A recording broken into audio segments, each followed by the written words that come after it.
sa lahat ng mga magigiting nating mga kababayan sa frontline. Pacheck po ng inyong ID. Hingang malalim po. Lagi po tayong maghuhugas ng kamay, ha? Check po tayo ng temperature. Kayo ang aming mga bayani. Maraming salamat po sa inyong serbisyo.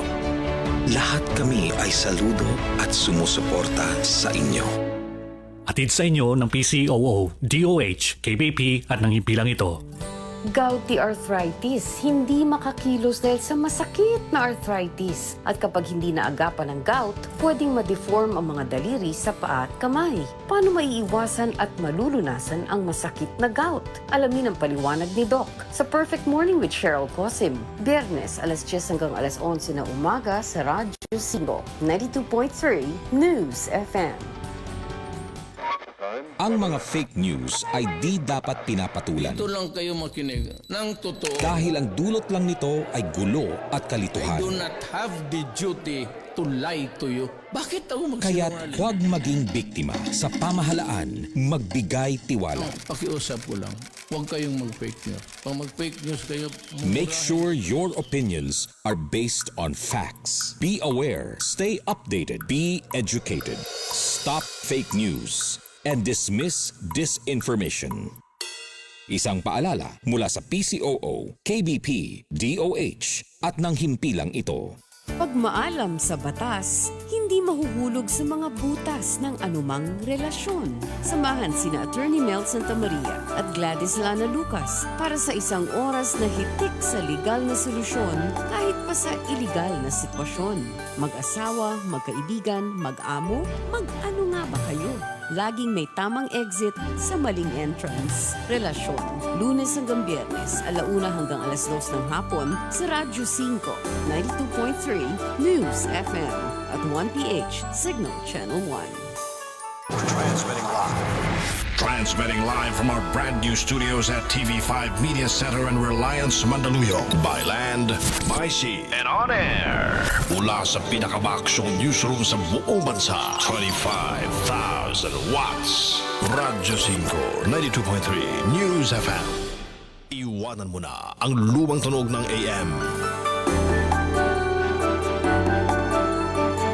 Sasagutin na ni na Attorney Mel Santamaria at Gladys Lana Lucas Kung papasama sa tao o sa batas ang napasukan mong relasyon. sa Radyo 5 at 1PH sa Signal Channel 1.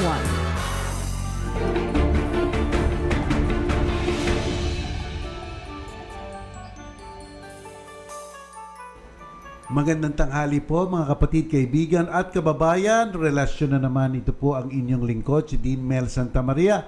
Hello po, ngayon po ay Huwebes at sana nasa magandang kalagayan kayong lahat. That's right. I agree with you, Dean. At hello, Dean. Ang ganda ang mikropono mo ngayon, ah. Kikita ko, parang nasa booth ka rin ng Radyo 5 ngayon. Oh, di ba? Nagigay na ako nito. Oo nga eh. Magandang tanghali sa iyo, Dean, at magandang tanghali sa lahat ko ng mga nakikinig sa amin sa programang Relasyon sa Radyo 5 at nanonood din sa Signal Channel 1 sa 1PH. At binabati ko ng magandang araw ang lahat ng ating mga kapatid na overseas Filipino workers at mga followers natin sa ating live streaming katulad ni na Isabel Arosa, si Zirain Nestoria Bulastig. Ayan. Yes, oo. Si Draken Angelo Cremi Bueno, Elizabeth Berdon, Cheng Vida. Ayan, nauna sila kaya nabati ko sila. So, join us din hanggang alas 2 po ngayong hapon, ngayong araw ng Huwebes at makulimlim na dito sa may bandang amin din. Palagay ko nagbabadya na naman ang pagbuhos ng malakas na ulan in the afternoon. Tuwing tanghali at ang afternoon talagang umuulan at kumukulog pa sapagkat rainy season na. Ngayon, sapagkat online ang mga eskwelahan dito sa Metro Manila, walang mababaha. Kaya lang, ang problema, yung internet connection, baka pa putol, maapektado. That is the worry dyan. Yup. Oo nga, I agree. Sana hindi, din, maayos. Sana kasi, naman maayos. August 24 ba, pasukan, yan ang tinakda. Kaya let's see what will happen. At lahat nga, it's the we are nervous because it is the fear of the unknown, Gladys. First time. Yes. Kasi last time nagkaroon ng online mga kaso o online classes pero hindi actually na fully implement. Kasi nga, first time ang daing mga glitches at ang daing mga hindi makakuha ng koneksyon. Kaya yung ibang mga schools, Gladys, nag-proclaim sila na pasa na lahat. Basta't magkapag-submit lang ng mga assignments, may mga ibang eskwelahan na gano'n. Kasi it's really the pandemic, it's an extraordinary situation. Kaya itong ating susunod na na pasukan, tingnan natin kung handa na talaga ang mga institusyon at ang gobyerno para magkaroon ng smooth sailing itong ating pasukan. Okay. Sana nga, no? Yan, of course, ang inirekomenda ng Department of DepEd ay yung blended learning for kids, lalo na yung mga bata. Kasi nakikita kasi nila na maaaring hindi. Kasi for law students, postgraduate classes, and those in college, it would be easier for them na mag-adjust sa online. Pero sa mga bata, yun ang pwedeng maging problema. Maliban pa sa wala silang may mga remote places na wala namang kapasidad na makapag-online ang mga bata dahil because of the need for gadgets and Wi-Fi connection. I'm just wondering if we are really prepared, no, Gladys?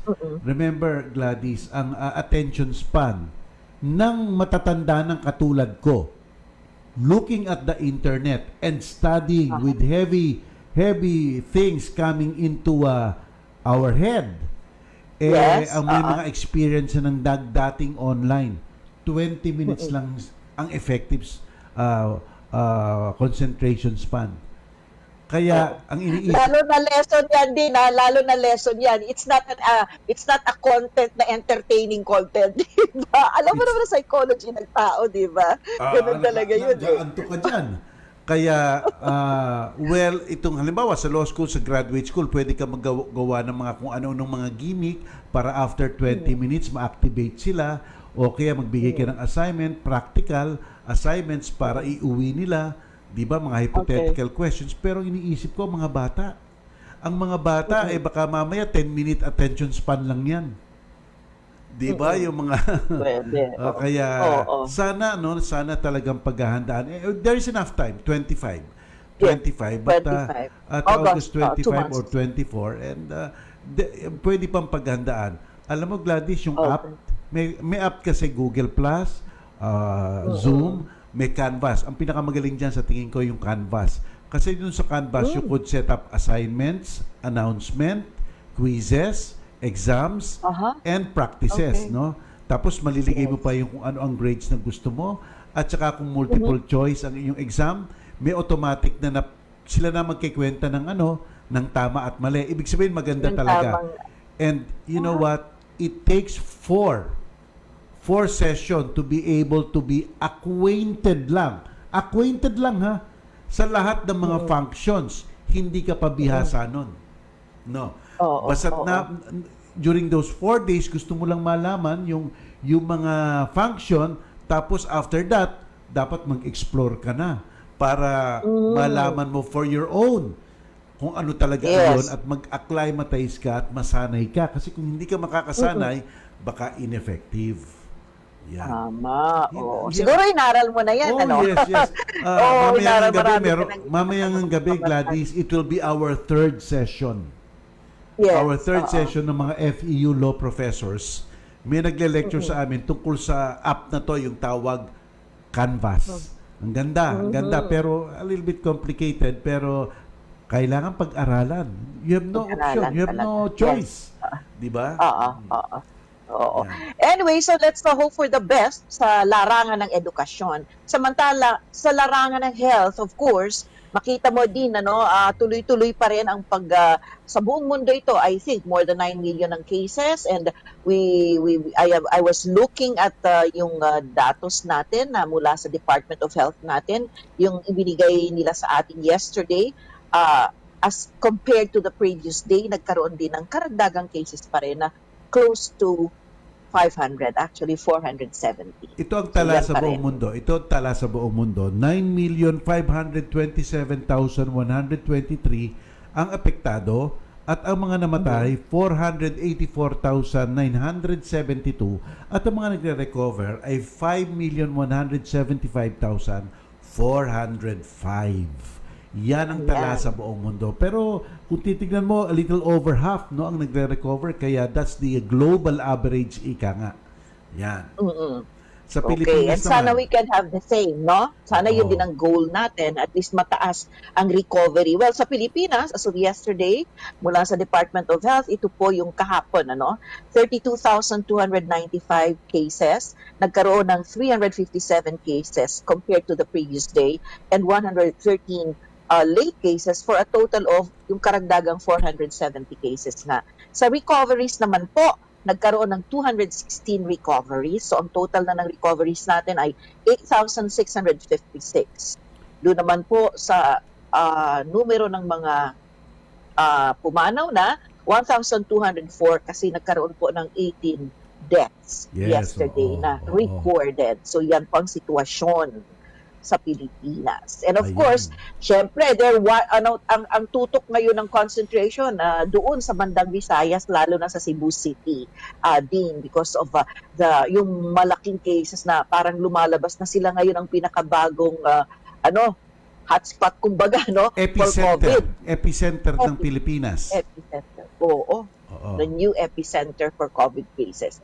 Okay, and of course, ang balita, di ba hinihingi ng ating mga jeepney drivers yung traditional jeepneys na kung maaari daw sana, they will be allowed na mag-fly na rin at magsimula na rin silang magbiyahe. And mukha namang positibo yata ito, pero syempre meron pa rin yung mga susundin na mga guidelines din, if ever, kung sila papayagan ng magpumasada. Yes, diba? Sana naman payagan na para makakita na sila, kumain na, at may mabili sila sa kanilang mga pamilya.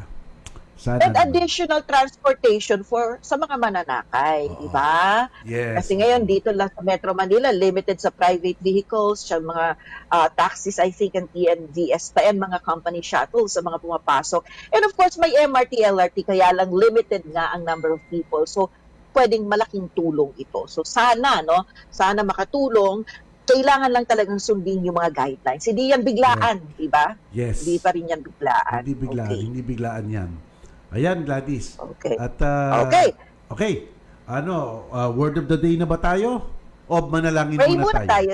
Pray muna tayo. Manalangin muna tayo. Panginoon, nagpapasalamat po kami at nakarating kami sa araw na ito. Muli po kaming magsisilbi sa aming mga kaibigan, mga kapatid, mga kababayan na nanonood dito sa ating programang Relasyon. Sana po gabayan nyo kami para na nga makapagbigay kami ng maayos na mga payo para bigyan sila ng direksyon sa kanilang pagre-resolba sa kanilang mga suliranin. Lahat po ng ito iniaalay namin para sa inyong ikabubunyi. Amen. Amen. Ayan. Okay. Narito na po sa pagsisimula ng programang Relasyon ang ating tampok na Word of the Day. Programang Relasyon na makapagbigay ng payo na naaayon sa batas. Para higit na maliwanagan sa terminong legal, narito ang ating Word of the Day. Mga kaibigan, ang ating Word of the Day po ngayon ay ang Sunset Clause. Alam niyo po sa mga batas, ang lahat ng paragraph, tawag doon clause. Clause 1, Clause 2, Clause 3, Clause 4. May mga kanya-kanya pong mga pangalan ang mga clauses. May repealing clause, meron pong amendatory clause, meron din pong sunset clause. Iyan pong sunset clause, iyan ang ating word of the day. Iyan po ay ang tinakda ng batas mismo kung kailan mawawalang effect ang batas na iyan. Ang hangganan ng batas at kung kailan sila mawawalan ng effect. Kamukha po itong Bayanihan Hilas Awan Act. Sinasabi hanggang 25 na lang ng June ang today ang hangganan ng batas na yan, unless of course magkaroon ulit ng pag-aamyenda at mapalawig pa iyan. May mga sunset clause kamukha po ng mga franchise. Ito nga pong issue ng ABS-CBN, nakalagay 25 years, kaya po after 25 years wala na po. May mga sunset clause. Ngayon may mga batas po na walang sunset clause, talaga pong habang buhay. Kamukha ng mga family code, kamukha ng mga domestic adoption law, kamukha po ng VAUSI, yan po ay habang buhay na batas. Pero ilang batas po, may mga tinatawag na sunset clause, hangganan kung kailan matatapos. Ayan po. Ayan. Okay, sunset talaga. Ang ganda ng term. Sunset kasi paglubog ng araw. Alam mo ba sunset sa Spanish, Gladys? Sige ka, Ataceder, parang gano'n. Ataceder. Ayun. Ataceder. Okay, so yan po ang ating word of the day. Maaari niyong balikan sa ating Relasyon official fan page. And talking about our fan page, doon po ay pwede kayong mag-post ng mga questions nyo for our Q&A. Relasyon, pwede rin po sa official Facebook page ng aming himpilan, Radyo 5, 92.3 News FM. At sa mga nanonood po ng aming live streaming doon sa comment section, pwede po kayong mag-post ng inyong mga tanong. Okay, so start na po kami ni Dean.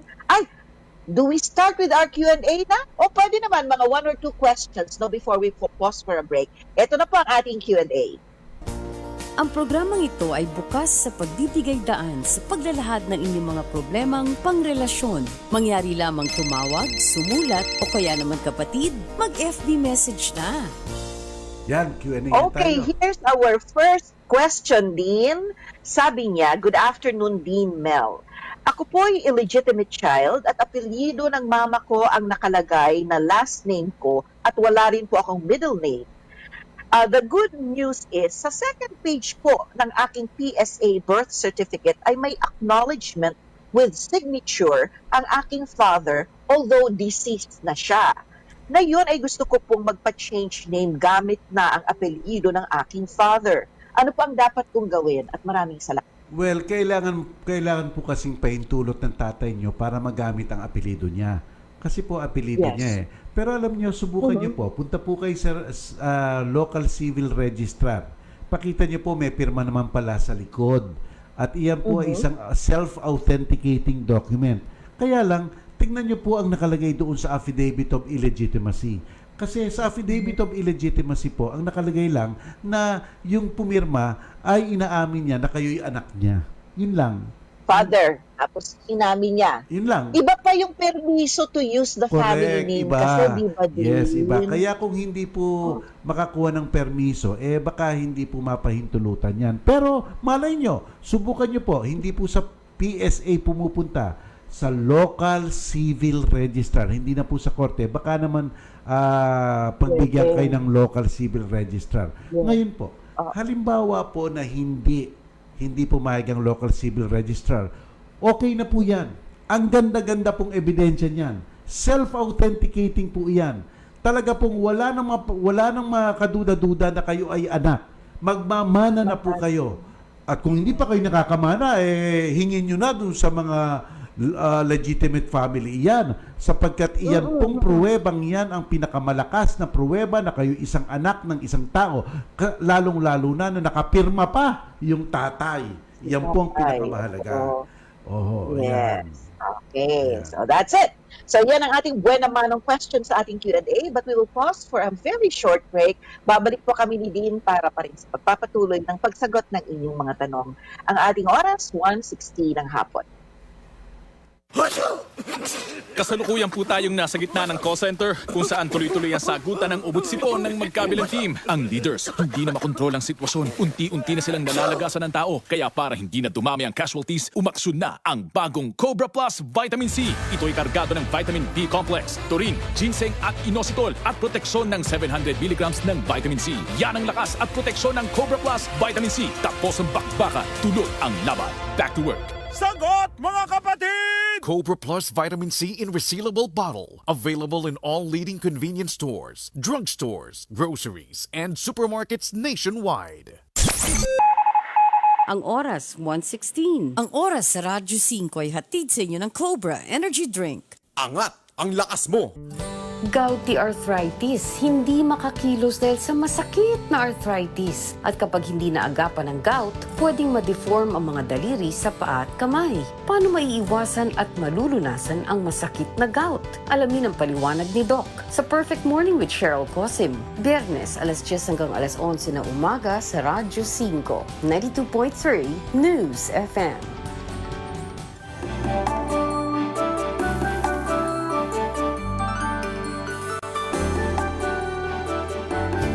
Attorney Mel Santamaria, Gladys Lana Lucas, Relasyon. sa Radyo 5 at 1PH sa Signal Channel 1. Okay, mga kapatid. Okay, we're back. Patuloy tayo. Patuloy tayo. Sabi lang ni Elizabeth din, gusto ko lang basahin ito. Long time ko kayong hindi po nakita at boses lang parati ang aking naririnig. Ngayon po nag-open ako ng FB. Aba, ang pogi pala daw ni Attorney Mel. Nakita na daw niya tayo. Hi to you there, Maraming Elizabeth. salamat. Maraming salamat. Okay, eto, next question. Ayan, ang pinsan ko, lagi silang nakasubaybay. Hindi yan question. Okay, ito ang ating tanong. Dean, ang isang deed of donation po ba ay may expiration? Anong ahensya ba ang nag-iingat ng mga deed of donations? Yan ang tanong ni Kung Jerry. kalupaan po iyan, real estate, ang deed of donation po, dapat nakanotoryado. Kasi po kung hindi po notoryado, hindi po public instrument. Ang mga donation po ng kalupaan ay kailangan nasa public instrument. Kung pribado lang po, walang bisa po yan. Kaya, ang logical repository therefore is the Register of Deeds.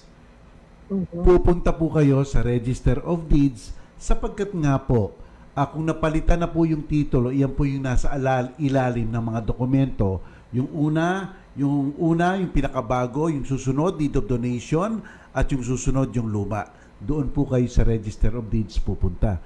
Ngayon naman po, kung makita nyo po yung deed of donation na iyan, at syempre, notaryado, at makikita nyo yung pangalan ng notary, di puntahan nyo sa opisina ng notary yung kopya para makahingi po kayo. At isa pa po, ang notary po ay every end of the month nagbibigay po ng kopya ng lahat ng nanotaryohan nila sa clerk of court kung saan sila nasa loob ng jurisdiction nun.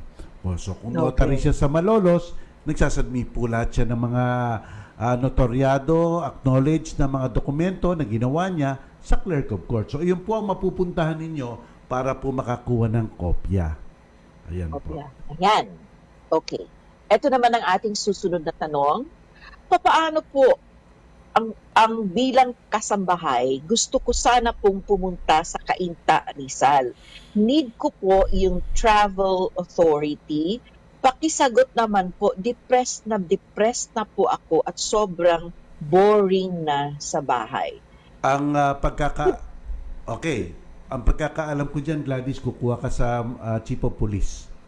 Di ba? Yes. Pupunta ka ng travel authority sa PNP, sa Chief of Police nyo. Kaya pumunta ka na at kung kailangan ng identification para maganda, humingi ka na rin ng certification sa iyong barangay. Tapos punta na sa Chief of Police at yun ang pagkakaalam ko na dapat meron ka doon para makatawid ka. Yan. Tama. Okay, punta ka na. Okay, ito naman, good afternoon po, Attorney Mel and Ma'am Gladys. Thank you po sa program nyo. Walang question. Ang dami ko pong natututunan. I am watching you from Rome. Si Cecilia is watching us from Rome. Roma, Italia. Roma. O may alam ka bang, may Italian greeting ka bang alam? Roma, ang alam ko lang, goodbye, arrivederci. Pero hindi ko alam yun. Pero buongiorno. Yeah. Diba? Yeah, buongiorno. Sa Kastila, kasi ikaw nag-Spanish. Buongiorno, Kastila ng buongiorno, bye-bye. Adios. Adios, hasta la vista. Good morning. Kung gusto nating sabihin na we will see each other soon, nos vemos pronto. Yan. Nos vemos pronto. Okay. So, yan. Practice din yan. Okay, ito. Good day po, Attorney Mel. Okay lang po ba na bumili ng lupa na rights lang? Ito na naman yung rights nilang sinasabi. Pero awarded po ito sa isang tenant. Ano ang dapat na hanapin kapag ganito po ang klase ng lupa na bibilin? Pero rights lang. Opo. Nabibili ba ang rights? Madaming rights po ang lupa. Ngayon, unang-una po, tenant. Ano po ba yan? Magsasaka po ba yan? Sapagkat po kung ibinigay yan o iyan na isang benepisyo ng isang magsasaka, meron pong limitasyon ang pagtitinda dyan. Maaari pong hindi pwedeng ibenta yan ng 5, 10, 15 years, depende po kung ano po ang nilagay dyan ng Department of Agrarian Reform. Kaya ang unang-unang tanong nyo sa bibilhan ninyo, nasaan ang mga dokumento nito? Titignan ko nga, baka may pagbabawal na ito'y itinda kahit kay ninuman. Sapagkat ka, benepisyo ng gobyerno, binigay. Bibigay ng gobyerno kay X, tapos pagbibili lang ni X. Hindi po yun tama. Kaya yan po ang unang tatanong nyo doon sa nagbebenta. May limitasyon ba ito? O kaya, i-checkin nyo po sa DAR kung iyan ay pag-aari ng magsasaka. Yan po ang unang-una na gagawin ninyo. Okay. Next question natin, din. Pwede po bang ipagpatuloy ko ang kasong VAUC kung 2013 pa yun na i-file? 2019 lang nila binuksan ulit after na hindi naibigay ang gusto nilang pera. 2013 po ay 18 at 16 years old na ang mga bata. Pero 2019 ay syempre 24 and 22 na yung mga bata. Nanay po ang nagdemanda noon at ngayon nagdemanda siya ulit with the help of her live-in partner. Well, ano po iyan? Baka na-archive, natulog. At ang gustong mangyari, dapat matupad muna ang mga obligasyon yung pinangako bago tuluyan ang i-dismiss. Ngayon naman po, tingnan nyo po kung ano ang final. Kasi normally, Gladys, magkakabit yan Magkakabit yan. Alam mo yung magkakabit? Humihingi ng suporta yung nanay and at the same time, kine-claim niya emotional violence sa kanya. Diba? Magkakabit po iyan. Kung humihingi ng suporta yung nanay para sa kanyang mga anak, siya rin po, ang sinasabi niya normally, siya ay nakadanas ng emotional violence sa hindi niyo pagbibigay ng suporta at nag-aalala siya para sa kanyang mga anak. Baka po, kaya hindi na-dismiss kasi yung Twin Towers na yon magkakabit. Siguro nga po, may punto kayo doon sa mga majority age, maaring ma-dismiss na pero yung sa kanya. Di ba po? So, ayan. Pero tanong ko din, let's say nung final nung 2013 may 18 and 16 kasama yung suporta. Hindi nga nahinto nga yung pagulong ng kaso. Hindi ba yung po pwedeng kung anong dapat what they should have gotten during that time, masingil? Siyempre kung naman. Ngayon 24 and 22 na Depende sila. rin kung anong yugto natapos. Baka mamaya may decision na. May decision na. At ang decision ay napapa-effectuate. Parati natin sinasabi, Gladys, di ba? Ang decision, 10 taon. 10 taon. 2013 pa, di ba? Meron pa. 2013 ba yan? Yes. 7 years pa lang. Ang pagpapatupad po ng isang decision, kung may decision na, ay 10 taon, nahandun pa kayo sa loob. Kaya vested right na yun. Ayan po. Okay. Next question is coming from somebody who claims na first time niya daw magtanong siguro o baka manood ng relasyon. Hello to you. Eto siya. Kumuha po ako ng senomar namin ng asawa ko. Ang nakalagay ako lang ang kanyang pinakasalan. Okay. Pero po, nagpakasal po siya sa pangalawa. Kapag namatay po ba siya sa unang kasal po ba mapupunta ang kung anumang meron siyang maiiwan? Salamat po. So, siya daw ay taga Batangas. So, ibig sabihin mo, ikaw ang pangalawang asawa. Siya ang first din. Siya ang first. Ay, opo. Kayo po ang una. Kayo po ang legal. Ang pangalawa pong kasal na hindi napuputol yung una, ang tawag po doon ay bigamous. Di ba po? At ang mga napupundar ng asawa nyo, nakasama yung kapartner niya, kung nanggagaling sa sweldo niya, pag-aari nyo rin po iyon sapagkat hindi naman po napuputol ang kasal nyo. Ayan po. Kaya may interest po kayo kung kayo talaga yung unang-una. Ayan po. Yung pangalawa pa nga ang wala talaga kahit na sila yung magkasama, di ba? Yes. Ng matagal. Kahit na magkasama sila ng matagal. Yes. At kahit na naparehistro yung marriage certificate nila Kasi po ang wala pa rin. Wala pa rin visa kasi ang pagre-rehistro po ng marriage certificate ministerial act lang po 'yun ng event na nangyari sa buhay nyo. Pero po hindi ibig sabihin na porket nakarehistro valid na ang kasal. Hindi po ganoon. Ayun. Yes. Okay, ito naman from Jay.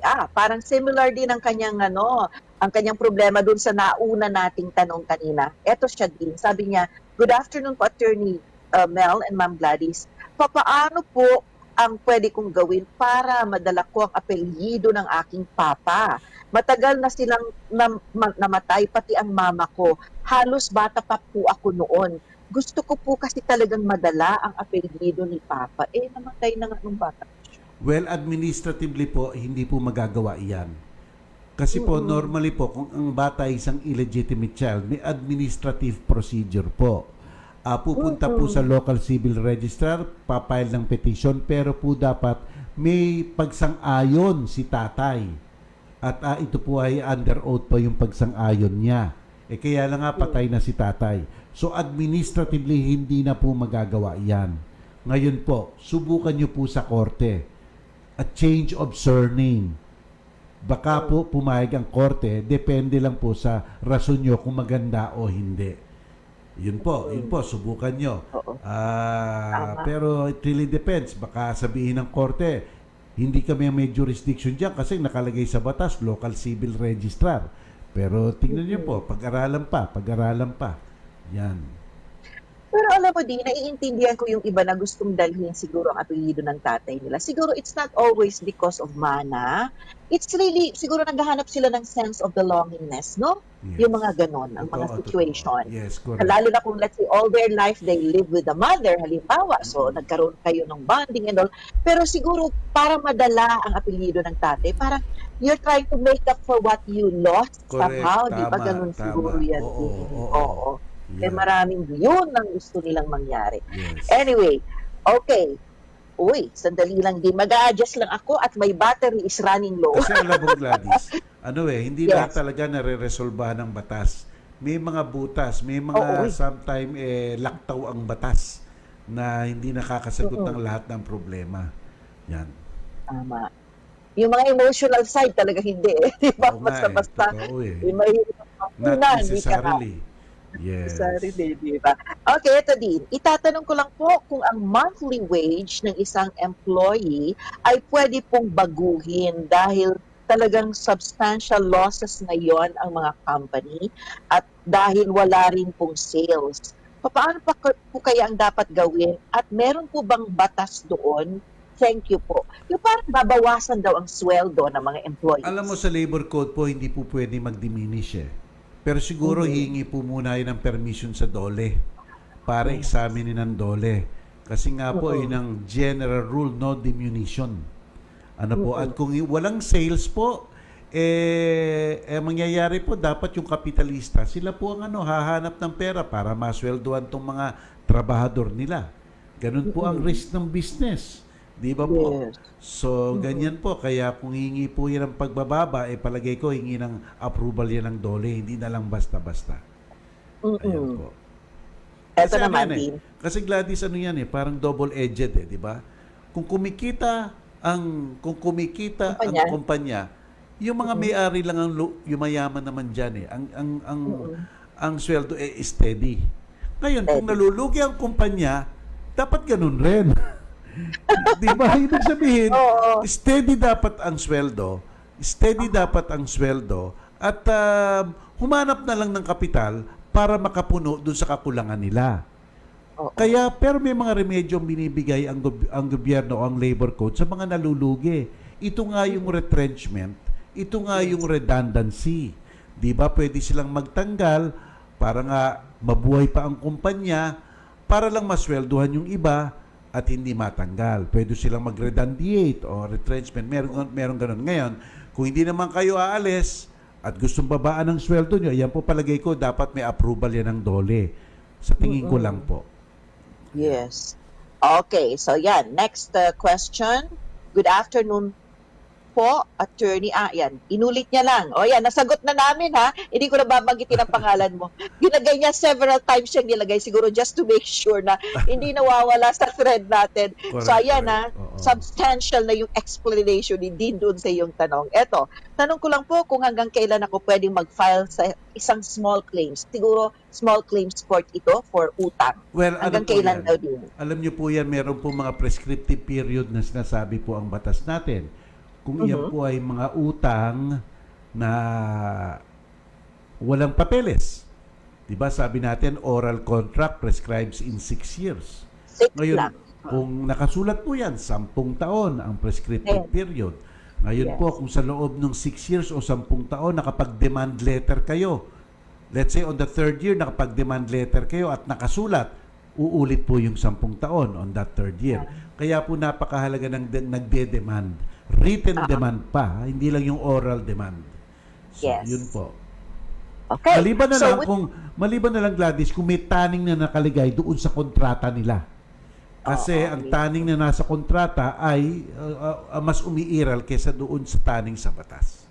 Yan. So, dapat yun ang masundan. Okay, babalik po kami ni Dean Mel for more questions sa ating Q&A. Ito po ang programang Relasyon, live sa Radyo 5 at 1PH. Ang oras natin, 1:33 ng hapon. Dahil sa patuloy na banta ng COVID-19, patuloy rin po ang paalala ng TV5 Management sa mga nais magsumbong kay Raffy Tulfo na hindi pa rin po pahihintulutan ang pagpila sa Action Center sa TV5 Media Center, Reliance Street, Mandaluyong. Para po sa kaligtasan ng lahat, manatili po sa inyong mga tahanan at idulog ang inyong mga reklamo kay Idol Raffy sa pamamagitan ng official Facebook page ng Raffy Tulfo in Action. Maraming salamat po. Ang nanay ko, doktor. Si tatay ay nagtatrabaho bilang pulis. Ang ina ko ay isang pharmacist. Akong amay, usa ka nurse. Maraming salamat po sa inyong lahat. Araw-araw nilang nilalagay ang kanilang buhay sa peligro. Sa ngalan ng serbisyo, hindi lang para sa mga mahal nila sa buhay, kundi para sa ating lahat. Kaya't sa ating mga Filipino frontliners, maraming salamat po sa inyong lahat. Lahat kami ay saludo at sumusuporta sa inyo. Hatid sa inyo ng PCOO, DOH, KBP at ng himpilang ito.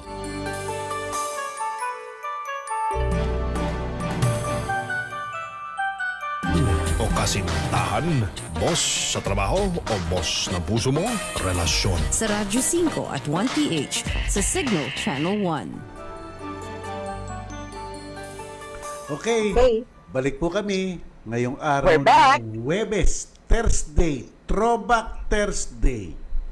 Throwback. Ako Throwback announcement ka rin. Mag-announcement din po ako. Announcement po na. Patuloy pa po ang pagtatanggap namin ng application at kung nararapat registration at kung magka-qualify enrollment dito po sa Far Eastern University Institute of Law. Doon po sa gustong mag-abogado. Wala po kaming entrance exam.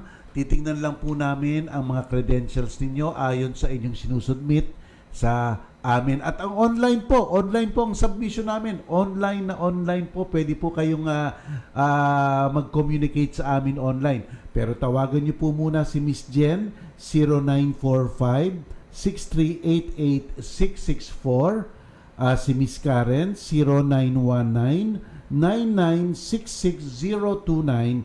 At si Miss Neville, 0916-7561-718. Ulitin ko po, si Miss Jen, 0945-6388-664. At doon naman po sa mga nag-graduate within the last 5 years ng Latin Honors, summa cum laude, magna cum laude, pwede rin po kayo mag-apply sa scholarship namin. No tuition fee, no miscellaneous fee, may book allowance at cost of living allowance pa. Kaya nga po kayo'y mag-apply na kung nananais yun sapagkat po limitado. Limitado po kasi ang aming slots para sa mga ating Latin Honors Kaya kami po ay nasa Makati na ngayon, nasa Senator Hill Puyat Avenue, corner Malugay Street. At huwag niyo pong kakalimutan kung gusto niyong mag-aral ng batas sa Far Eastern University Institute of Law. Ayan po. Okay, that's it. Back to our Q&A. Ano daw kaya ang mga batas ang may sunset clause? Ang tanong niya, may source pa ba yan? May source ba po yan para ma-research ko? Curious siya kung ano itong mga batas na may sunset clause. So, halimbawa, batas na gusto niyo, cybercrime law. O di Google niyo po, cybercrime law, di lalabas yung batas. Sa bandang huli po yun. Sa bandang huli, mga last 3 provisions. Kaya po mag-isip lang po kayo ng batas. Halimbawa, domestic adoption law. O yun po. Okay. Tingnan nyo. Google nyo. Tingnan nyo yung batas. Tingnan nyo yung mga last portion, yung last 3 provisions na handoon po. Mga franchises po, tingnan nyo po. Mag-ano kayo, franchise, let's say, yung ABS-CBN, TV5, lalabas po iyan. At tingnan nyo po yung bandang huli na handoon po lahat. At kung wala naman pong sunset clause, ibig sabihin, forever. Forever yung batas. O, di ba po, may mga 1924 na batas na ina-apply pa nga hanggang Oo nga eh. Hanggang ngayon. Yung tawag ni Din doon mga kopong-kopong, sabi mo din, mga kopong-kopong. Pero despite kopong-kopong, hindi naman nare-repeal, hindi naman na-amyenda. Amyenda. Na kailangan na talaga ng amyenda ng maraming batas, di ba? Correct nga. Oo. Alam mo nga, Gladys, may isang set ng batas na to. Ngayon, na gusto na talagang i-repeal na yung batas ng cheque. Kasi yung batas ng cheque mukhang nagiging obsolete na because of the internet and online banking. Yun. But anyway, may utility pa rin. Oo. Hindi na nga kasi isasama sa bar examination ang the loss on checks. Hindi na. Checks, hindi na. Ganun nag-adjust na rin talaga, no? Yes, oo. Nag-e-evolve talaga. Nag-e-evolve talaga. Oo. Uy, masaya sino to? Good afternoon, yay! Nakaabot po ako, katatapos ko lang magpaligo ng aking Junakis. Siguro anak niya. Hi there, Len! Si Len Sokigawa. Okay, sige, back to our Q&A. Wag na lang daw nating banggitin ang kanyang pangalan. Sige. Magandang araw po. Ano po ang dapat namin gawin? Yung lupang pinagkatiwala sa tatay ko, pero may ginawang sulat, ang may-ari na pumanaw na, pagkatapos pong mataniman ng tatay ko ng mga punong nyog, biglang pinaputol ng pamangkin ng may-ari. Ano po ang karapatan ng aking tatay? So, tinaniman ng mga nyog, pinaputol daw ng pamangkin ng talagang may-ari. Alam niyo po, lupa. Well, kung katiwala lang po kayo at kayo nakapag-improve ng lupa, at hindi na lang po basta-basta dapat anuhin po yan. Hindi po basta-basta pwedeng tanggalin yan sapagkat sa matter of fact, Gladys, sumang-ayon yung mga namatay na may-ari na magtanim ka dyan. And therefore, you are now a possessor in good faith na may may-ari lang iba. And therefore, kung ikaw ay papaalisin o talagang gusto nilang sirain, dapat magbayad sila ng at least tinawag na necessary expenses sa mga nagastos mo. Diba? Kasi otherwise, ang mangyayari dyan, yung tinatawag na unjust enrichment, na hindi naman pwedeng gawin yon ng mga tao. Ayan. Okay, hello to you, Easter Benares, dyan sa Cebu. Oy, mag-iingat ka, ha? Kasi di ba nga, may case ng COVID and I think also Leyte. So si Tats Braga naman sa Baybay City, Leyte, nagpapabati. O yan, binati ka na namin, Tats. Okay, next question din. Magandang hapon po. Kasal kami ng asawa ko, 3 years na ring hiwalay. Lagi po kasi niya akong sinasaktan at ang aking biyanang babae, laging din akong pinapahiya at chinichismis sa lahat ng mga tao. Kinuha pa po yung anak namin dun sa kanila at tinatanggalan ako ng karapatan sa anak ko. Ano po ang gagawin ko? Sana'y mapayuhan niyo ako. Obviously, ito yung nanay. Yung babae ito din. Mag-file na po kayo. Ilan taon na kaya yung bata? Ito po ang sinasabi. Ito po ang sinasabi ng ating batas. Basta't ang bata po ay hindi pa humahantong ng 7 taon at nagkahiwalay ang dalawang mag-asawa. Ang bata po ay dapat pumunta kay nanay. At matatanggal lang po kay nanay kung merong court order at natagpuan na si nanay ay irresponsable. So, tatandaan nyo yan. Basta't below 7 years of age at naghiwalay ang mag-asawa, kay nanay dapat ang punta ng bata. At ang korte lang makapagtatanggal sa iyo sa isang katibayan na ikaw ay irresponsable. Ngayon, basta't nasa kabila ang batang yan at gusto mong kunin at sa tingin mo hindi maayos ang papalaki sa iyong anak dahil nagbe-brainwash. Bine-brainwash ang anak mo. Halimbawa, pwede yang mag-petition ka for custody of the child para makuha mo kaagad ang bata. At sa petisyon na yan, magpetisyon ka pendente lite para habang tumatakbo ang kaso, ang bata ay nasa iyo. Ikaw ay isang nanay. Igigit mo ang karapatan mo. Mas malaki ang karapatan mo kaysa sa mga lolo at lola. Diba? At kung walang ginagawa si tatay, batugan lang at ang nag-aalaga naman ay si lolo at lola, kunin mo na petition for the issuance of the writ of habeas corpus. Dahil ikaw talaga ang dapat mag-alaga sa anak mo. Ayan. Yun. Okay. Good afternoon. Ask ko lang po, Dean, ang anak ko po'y nagkaroon ng pension galing sa kanyang ama na pumanaw na. Okay? May karapatan po ba yung lola niya at tiyahin na humingi daw doon para sa kanyang lola? Tapos yung tiyuhin naman niya, may utang din. Pwede ko pa bang masingil yun? Patay na siya. Pwede bang yung asawa na lang niya ang magbayad? So, dito muna tayo sa pension ng kanyang anak. Well, may nanggaling natatanggap po yan dun sa ama. So, hindi po namin alam kung anong nature niyang nangyari dyan. Pero kung ang susundin po natin ay yung hierarchy na sinasabi ng GSIS at SSS, ang talaga pong mga unang beneficiary ay ang legal na asawa at mga anak. Yung iba po wala, hindi sila kasama. Okay po. At ang pangalawa po, kung wala po yung asawa at legal na mga anak, tsaka lang papasok si tatay at si nanay. Kung may anak po, si anak muna. Yes. Ano po yan? Exclusionary po yan, kaya tinatawag na hierarchy. Kung nandoon yung una, hindi makakakuha yung pangalawa. At kung nandoon yung pangalawa at wala yung una, hindi makakukuha yung pangatlo. Ganun po yan. Yung second question naman niya, Dean, may utang daw yung tiyuhin, pero patay na. Pwede daw bang masingil yung asawa dun sa utang na yon? Okay, depende po kung ano ang nature ng utang. Ang nakinabang ba ng utang ay ang pamilya? O ang nakinabang lang ay yung yumaong tao? Halimbawa, kinuha niya tapos sinugal niya lang. Di yun lang may utang, di ba, Gladys? Kasi po, ang inutang ng dalawang mag-asawa para masingil ang bawat isa ay dapat mapakita ang nakinabang ang pamilya. Ang tawag po doon, redounding to the benefit of the family. Pero kung po, pero po ang kung umutang isang asawa at hindi naman nakinabang ang pamilya, siya lang po ang magbabayad. Ngayon, namatay na ngayon yung taong yon. O sino ang magbabayad? Ito po yung estado ng patay. Yun po ang magbabayad. Kaya nga po, ang mga creditor po ay pinapayagan rin ng batas na mag-file ng intestate proceeding para hindi po mapamudmod ang inaiwang may ari-arian ng namatay muna, kasi po dapat mauna ang babayaran ay ang mga creditors. Yan po. Yes.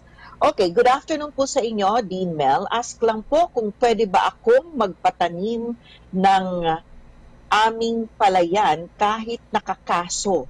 Ang papa ko naman po ang nagbabayad, kaya lang po ang lolo ko ang nasa pangalan dito. So okay, may palayan nakapangalan sa tatay niya at meron daw itong kaso. Nagbabayad daw ang kanyang tatay. Palagay ko, tax siguro ang ibig niyang sabihin. So pwede daw ba silang magpatanim doon sa lupain doon? Sabi niyo po may kaso na. Baka ang kinakaso pa iyang mismong lupang yan. Halimbawa may nag-aangkin, di ba po? Sapagkat po may kaso na, mas mabuti na pong paalam muna sa korte. Ano po? Kasi nasa jurisdiction na po ng korte, kumbaga custodia legis ng korte ang isang lupa na siyang mismong subject ng kaso. Kaya mas mabuti po ipagpaalam sa korte. Okay. May follow-up comment and question yung kanina tungkol sa ang anak niya may nakuhang pension sa yumaong ama. Itong sabi niya, palagi ko siya yung nanay din 11 years old pa lang po kasi ang anak ko. Mahaba pang hakbangin para gastusin sa kanyang pag-aaral. May karapatan ba silang magpumilit na humingi sa amin yung lola at tiyahin daw doon sa nakukuha ng bata? Tatay niyo po iyon Tatay po nung bata iyon. Kahit na po sa manahan, kahit na po sa GSIS, kahit na po ang SSS, ang talaga pong mga immediate family members, in this case, ang asawang legal at ang mga anak, sila po ang mauuna. Sila po talaga mauuna. Ayun po. Okay, ito naman din. Good afternoon. Ask ko lang po kung anong dapat kong gawin. May anak po ako at di po sinusuportan ng kanyang amang nasa Saudi. Ito, katrabaho abroad. Ano po bang dapat kong gawin at saan po ba ako pwedeng lumapit? O, ayan, Pumunta muna katrabaho po kayo sa OWA. Alam niyo po, pumunta kayo sa OWA. Kaya lang po, ang OWA po, hindi po binigyan ng kapangyarihan ng batas na talagang piliting legal ang tao para makapagsuporta. Kaya nga po may korte. Pero ito pong mga representative ng OWA, meron po itong mga branches kung saan mang lugar meron mga workers. Halimbawa po sa Saudi, baka may labor attaché po tayo para po mapuntahan mismo ang inyong asawa. Ano po pa, humiling kayo na puntahan nila ang asawa nyo para na nga humingi ng suporta. Iyan po ang inyong gagawin. Ngayon naman po, kung hindi po nagbigay at hindi naman kasi mapipilit, ano po ha, pwedeng piliting legal. Kaya lang magpa-file na kayo ng kaso, petition for support. Dito sa Pilipinas at yung summons o yung notice po na may kaso talagang ipapadala doon sa asawa nyo. Ngayon, pwedeng hindi sumagot, pwedeng sumagot, pero naka-file na. Basta't po may pruweba na siya ay nakakuha ng notice, tuloy-tuloy na po yung kaso at i-prove nyo na ang case nyo. At mananalo kayo. Kung malamang, hindi ko po sinasabing sigurado, malamang manalo kayo. Ngayon, kung manalo kayo, ito po medyo merong procedure. Sapagkat po wala pong jurisdiction, yung mga tao halimbawa sa Saudi na ipatupad itong desisyon na to, pupunta po kayo doon para po hilingin sa korte doon na ipatupad yung desisyon ng Philippine courts. Ayan po. Yes. Medyo mahaba-haba po. Minsan pa nga po nakakasawa. Di ba po? Kaya lang, basta't dito po ang asawa ninyo, mas madali. Kasi may 9262. Baka nga po pailan nyo po yun, hindi po payagang umalis ng bansa. Malaki ang legal leverage po kung nahandi ito. Kaya siguro ang strategy himukin nyo na umuwi. Sabihin nyo, umuwi ka na muna at pasyalan mo mga anak mo, miss ka na ng mga anak mo, miss ko na rin ikaw, whatever. Para lang makauwi. Alamin kung kailan ito at i-ready, di ba? At kung nahandi ito na, naku, ang laki po na talaga ng magagawa ninyo. Ayan po. Oo. Ayan. Marami tayong nakikinig na mga OFW na mga listeners, no? Yung mga nasa ibang bansa. Huwag namang kalimutan ang mga obligasyon sa mga anak dito. Totoo diba yan. Din? Totoo yan, Gladys. Yan. Okay, ito. Ask ko lang po, meron po kasi akong nabiling bahay sa kapatid ko. Kaya lang po, yung papers na pinirmahan namin, wala kaming lawyer na kaharap. Cash ko po siyang binayaran. Ngayon po, tinitiran siya ng anak ng aking kapatid at plano daw nilang paupahan para daw magka-income. May habol pa ba ako o may karapatan sa bahay? Please help po.